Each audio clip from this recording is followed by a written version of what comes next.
Welcome to my channel lucky and mom's kitchen.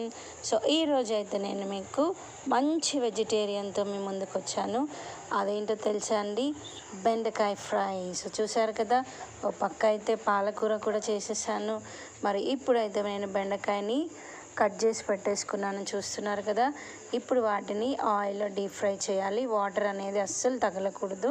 కొంచెం dry అయినాక, మనం బెండకాయ కట్ చేసినాక కొంచెం డ్రై అయినాక వాటిని ఆయిల్లో డీప్ ఫ్రై చేసుకోవాలి.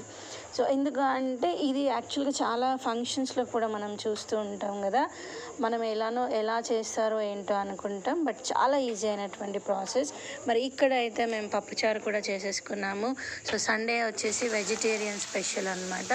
అందులో బెండకాయ ఫ్రై అన్నమాట. చూస్తున్నారు కదా, బెండకాయ అయితే చక్కగా ఫ్రై అవుతుంది. అది యాక్చువల్గా మనం గోల్డెన్ కలర్ వచ్చేంత వరకు కూడా దాన్ని ఇలా ఫ్రై చేసుకోవాలి. సో దాంట్లో ఇంకా మనం ఏమేమి యాడ్ చేసుకుంటామంటే పల్లీలు, వెల్లుల్లి, పచ్చిమిర్చి, కరివేపాకు, ఎండుమిర్చి. అదేంటంటే మనం కొంచెం కలర్ఫుల్గా కనిపించడానికి. ఇక చూస్తున్నారు కదా ఎంత కరకరలాడుతున్నాయంటే చాలా క్రిస్పీగా ఉంటుంది ఫ్రెండ్స్. కొంచెం గాలికి ఉండాలి. మనం ఫ్రై చేసిన వెంటనే మూత పెట్టకూడదు. మూత పెడితే ఏమవుతుందంటే మెత్తగా అయిపోతుంది.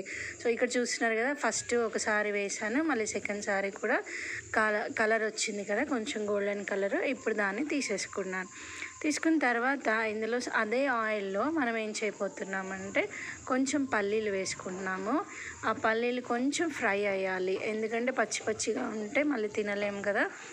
ఎక్కువగా ఇది చిన్నపిల్లలు బాగా ఇష్టపడతారు. అంతేకాకుండా బెండకాయ ఇష్టం లేని వాళ్ళు కూడా ఇలా చేసి పెడితే చాలా ఇష్టంగా తింటారు ఫ్రెండ్స్. ఒక్కసారి ట్రై చేయండి. ఇదిగోండి, ఆయిల్ అయితే పల్లీలు వేసుకున్నాను. పల్లీలు వేసుకొని ఫ్రై చేసుకున్న తర్వాత కొంచెం ఫ్రై అవ్వనివ్వాలన్నమాట. అప్పుడు మిగతావి కూడా మనము వేసుకోవచ్చు. మనం కావాలంటే కొంచెం ఒక్కొక్కసారి వీటిని శనగపిండిలో సో ఫ్రెండ్స్, ఇలా మనం పల్లీలు వేయించేసుకుందాము. అంటే మామూలుగా ఇప్పుడు మనము ఎలాగైతే పులిహోరకి వాటికి వేయించుకుంటామో అలా ఈ పల్లీలు వేయించుకున్న తర్వాత ఇందులో వెల్లుల్లి, ఎండుమిర్చి, కరివేపాకు, కావాలంటే కొంచెం పచ్చిమిర్చి అవన్నీ వేసుకోవచ్చు అనమాట. అవన్నీ వేసేసుకొని నేను ఈ బౌల్లోకి తీసుకున్నాను. చూసుకున్నారు కదా, చక్కగా కరకరలాడే బెండకాయ ఫ్రై మనకు రెడీ అయిపోతుంది. ఫంక్షన్స్లోనే ఎందుకండి, ఇంట్లో కూడా మనం ఎప్పుడైనా ఇలా చేసుకొని తింటే హెల్తీ ఉంటుంది. బయట తెచ్చుకుంటే ఆయిల్ మరి ఏది వాడతారో మనకు తెలియదు కదా. సో అందుకని అన్నమాట ఇలా ఇంట్లో రెడీ చేసేసుకొని ఎవరైనా చుట్టాలు వచ్చినప్పుడు కూడా చక్కగా ఇలా చేసి పెట్టేస్తే మనకి బాగా ఉంటుంది. చూస్తున్నారు కదా, ఇప్పుడు నేనైతే కరివేపాకు, ఎండుమిర్చి, వెల్లుల్లి ఆ పల్లీలతో పాటు వేసాను, అందులో వేయించేస్తున్నాను అనమాట. అంతే అండి, మనకు బెండకాయ ఫ్రై రెడీ అయిపోతుంది.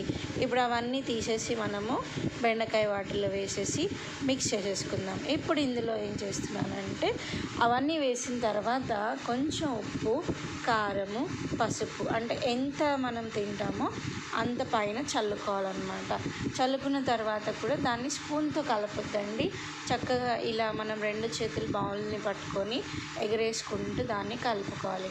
అప్పుడు మనకి క్రిస్పీ బెండకాయ ఫ్రై రెడీ అయిపోతుంది. దీంతోపాటు కొంచెం సాంబార్ కానీ ఇంకేదైనా చట్నీ కానీ పెరుగు కానీ ఉందనుకోండి, ఆహా, ఆ రోజైతే అందరికీ విందు భోజనమండి.